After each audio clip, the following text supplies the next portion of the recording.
The example of it is the example of a man in a group of men, and he has some musk wrapped into a piece of cloth. And consequently, all of the group smells the scent of the wrapped musk. Verily, the odor of the mouth of a fasting person is better before Allah than the scent of musk. And he said, I also command you to give charity. The example of this is the man who was captured by the enemy. They tied his hands to his neck and brought him forth to cut off his neck. He said to them, can I pay a ransom for myself? He kept ransoming himself with small and large amounts until he liberated himself. You see, folks, if you want your ransom, if you want to be free, if you want Allah's blessing on your life, you've got to give. You've got to obey these 5 pillars. Otherwise, you're not going to be able to get a ransom. Today, when you're kidnapped by the day of judgment, today, when you're kidnapped by the angel of death, you're not going to be able to get your ransom. I also command you to always remember Allah. Does it say when it's convenient? It says, I command you to always remember Allah. The example of this deed is that of a man who the enemy is tirelessly pursuing. He takes refuge in a fortified fort. You see, the fortified fort of this life, folks, is when we remember Allah. If you want to be in a fortified fortress, you want to be in a place of security, you want to be locked up tight and know that you're protected, remember Allah. Fast and pray and give. When the servant remembers Allah, he will be restoring to the best refuge from Satan. This hadith contains the statement, Allah has created and sustained you at the beginning. It reminds us from whence we get our help. These 2 verses are arguments for the existence of the Creator, the one Creator. Whoever ponders over the things that exist, the higher and lower creatures, their various shapes, colors, behaviors, benefits, and ecological roles, then he or she will realize the ability, wisdom, knowledge, perfection, and majesty of their Creator, Allah subhanahu wa ta'ala. Once a Bedouin was asked about the evidence to Allah's existence, he responded, Alhamdulillah, all praise is due to Allah. The camel's dung testifies to the existence of the camel. And the track testifies to the fact that someone was walking. A sky that holds the giant stars, a land that has fairways, and a sea that has waves. Does not all this testify that the most kind, most knowledgeable exists? What is our proof? The dung is the proof that a camel was here. The foot tracks in the mud are the proof that we were here. What are our proofs that we're believers? What kind of proofs are we leaving, folks? Everywhere we go, do people know we're believers? Do we leave an essence of musk that people know that's a believer? That's a person that fears God. That's a pious person, a righteous person. Whoever gazes at the sky in its immensity, its expanse, and the various kinds of planets in it, some of which appear stationary in the sky. Whoever gazes at the seas that surround the land from all sides, and the mountains that were placed on the earth to stabilize it, so that whoever lives on land, whatever their shape and color, are able to live and thrive. Whoever reads Allah's statement found in Surah 35, verses 27 through 28. And among the mountains are streaks white and red of various colors, and others very black, and likewise men, and as-dawa, moving living creatures, beasts and cattle are of various colors. It is only these who have knowledge among His servants that fear Allah. Who can imagine the quality of one who created you and all that was before you? Who can imagine that? When we talk about the majesty of Allah subhanahu wa ta'ala, the uniqueness of Allah, that there's none like it to Him. Look at this, folks. He created us and all the people before us, 125,000 prophets.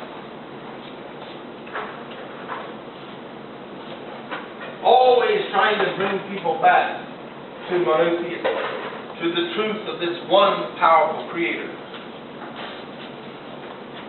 The quality of giving existence to what did not exist before. You see, folks, when we talk about the oneness of God, and on Thursday night, a lady was sitting in the second row and she said, I just can't understand. And I said to her, remember, I told you when I started talking about Jesus in the flesh that I was presenting to you a different perspective. I can understand that you don't understand. You see, I can say to you today that person's own guidance. Why? Because they believe that a created thing is equal to the thing which created. He who Allah guides, no one can misguide. He who is not guided by Allah, there's no guidance for them. When you are misguided and you take away the majesty of God, you are cutting off the spiritual hose of correct knowledge to yourself, folks.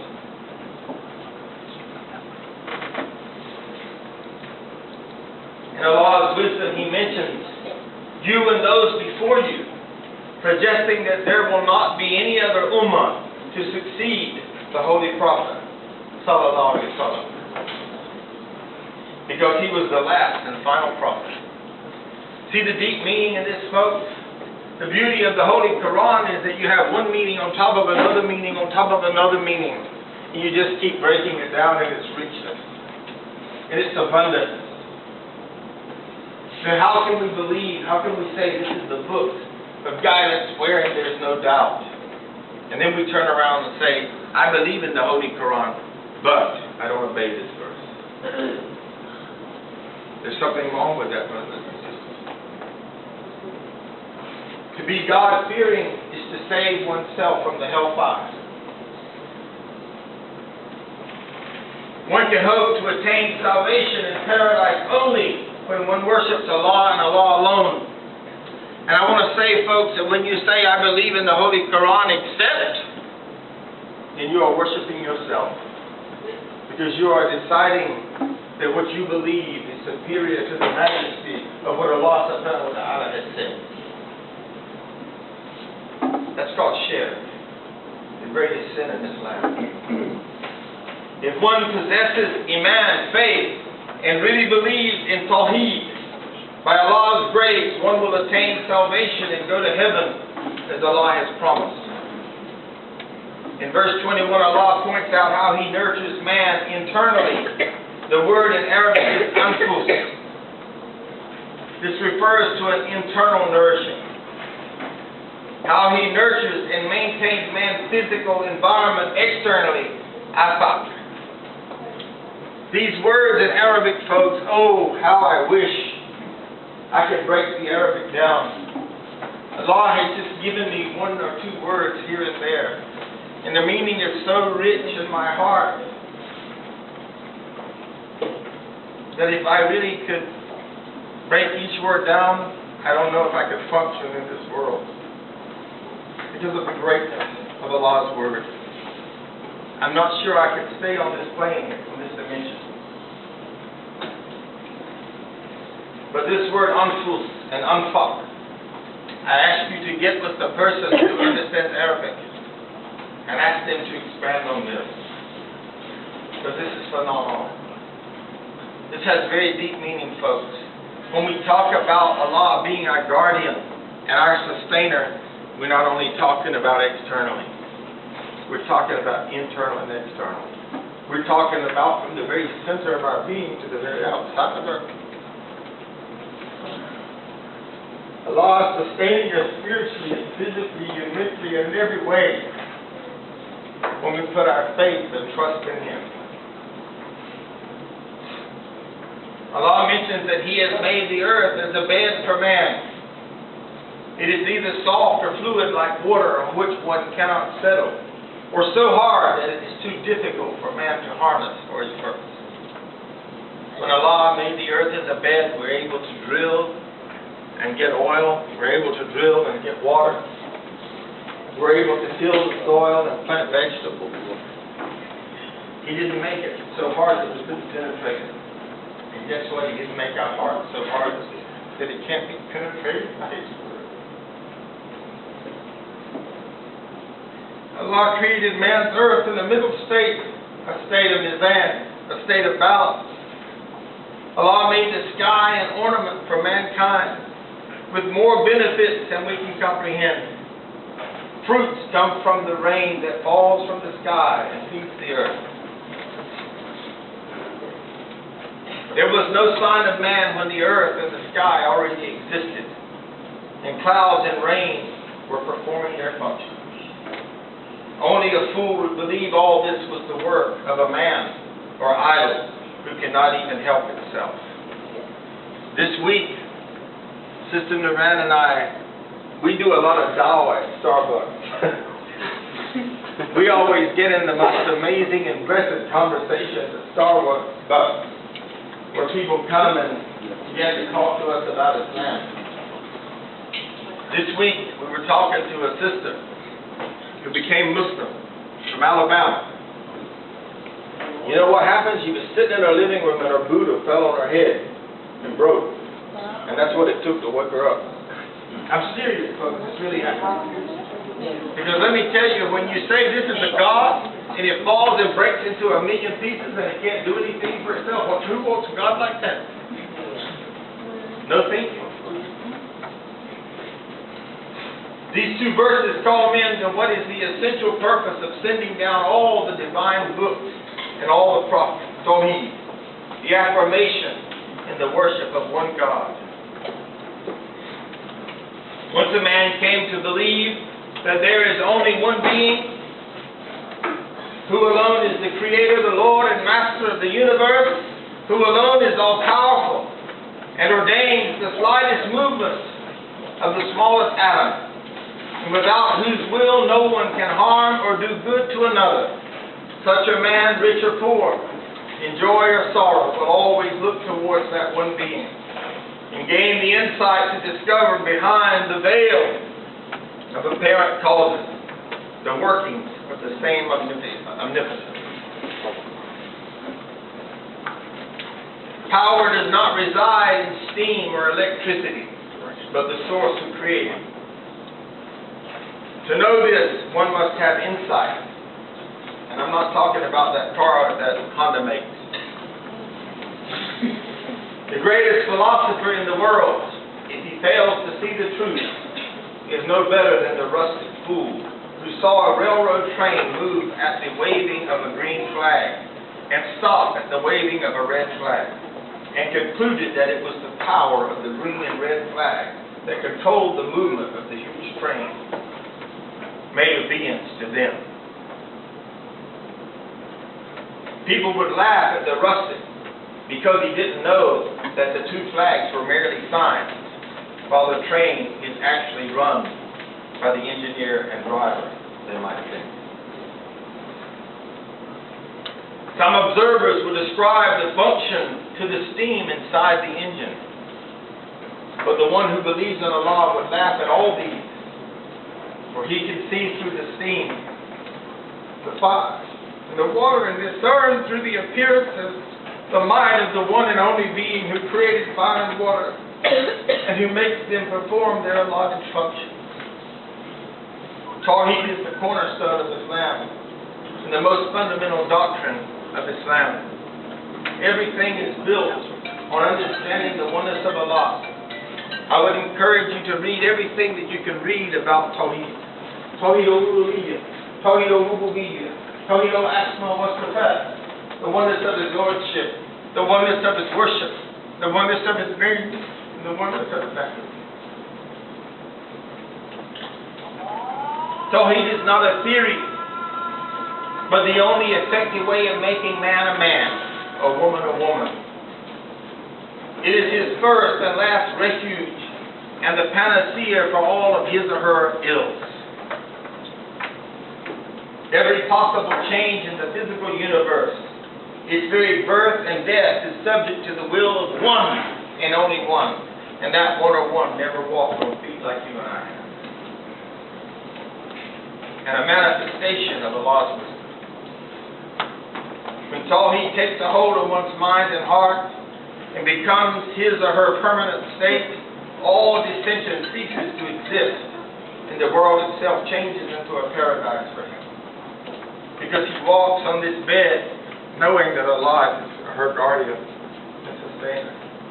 Trusting in Allah and having faith in Allah's protection, in Allah's succor, and Allah's nurture. Such a person lives their life in perfect peace. This is when we talk about nafs mutmainah. This is a person that knows no matter what happens, they're at peace because they're being sustained by Allah subhanahu wa ta'ala. They have that trust. They have that unquestionable faith. Such a person lives their life in perfect peace, fearing none and expecting nothing from anyone, knowing that everything comes from Allah subhanahu wa ta'ala. This is the significance of the basic declaration of the Shahada, Ashhadu an la ilaha illallah wa ashhadu anna Muhammadan abduhu wa rasuluh. It is not enough just to say it orally. One must be convicted with certitude and always have it in their heart, and have their tongue wet with the remembrance of Allah. Tawheed is to see Allah as one, and not merely say that He is one. 1.6 billion Muslims, 23% of the world's population, more than ever, say the Shahada, but mostly it is just an expansive breath. Their lives do not show Tawheed. So today I ask you to look inside your heart. Do you show Tawheed? Or is it just words? Some of us are showing off our egos instead of Tawheed. We're caught up in the delusion of the world. Just look at this, folks.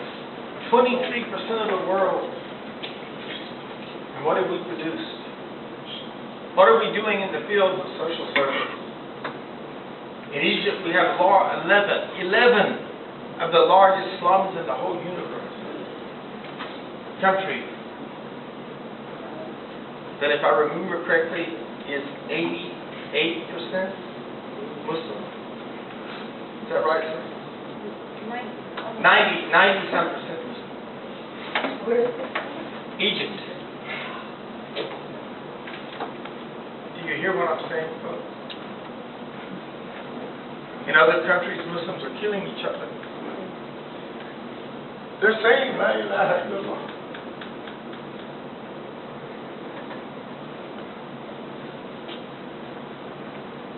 They're saying they're Muslims, but they're killing their brothers. Look at Syria today. That not be us.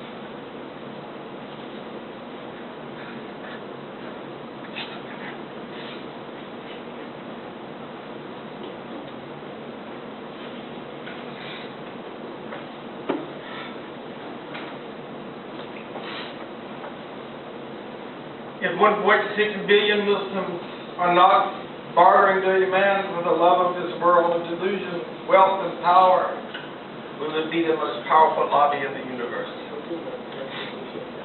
The blessed companions and their successors came to dominate the world.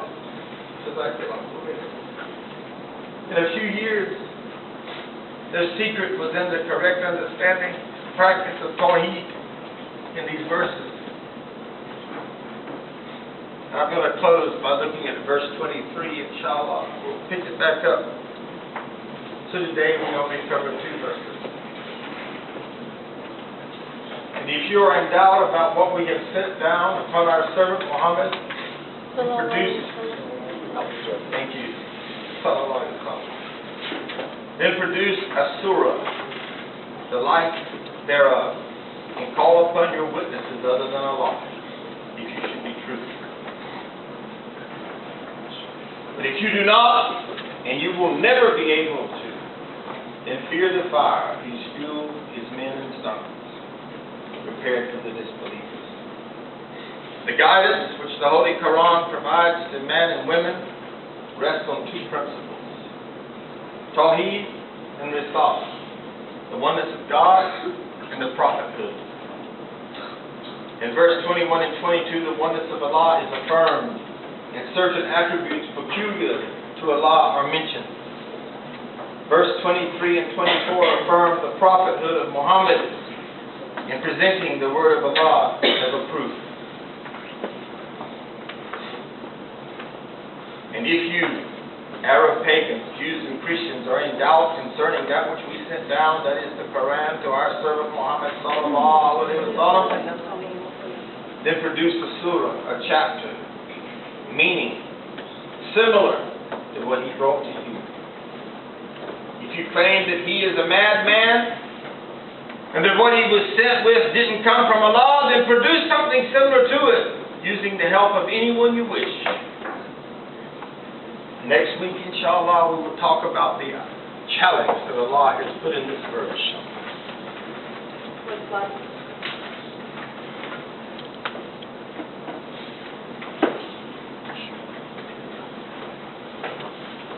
Slide 126. And I wanted to thank you again, all of you who came to the events at Valencia this week. I think we counted 17, 14 at one event and 17 at another event of our family. Yes, thank you very much for that. Yeah. So I just want to thank you for showing up. I want to thank you for letting people see this. I love you all for the sake of Allah. I hope you heard that. If I said anything today to offend you, I ask you to forgive me. My heart is only to teach this exalted standard, and for it to move your hearts to change. Because our Ummah is clearly not manifesting Tawheed. Inshallah, we'll see you next week at the same place, at the same time. Assalamu alaikum wa rahmatullahi wa barakatuh.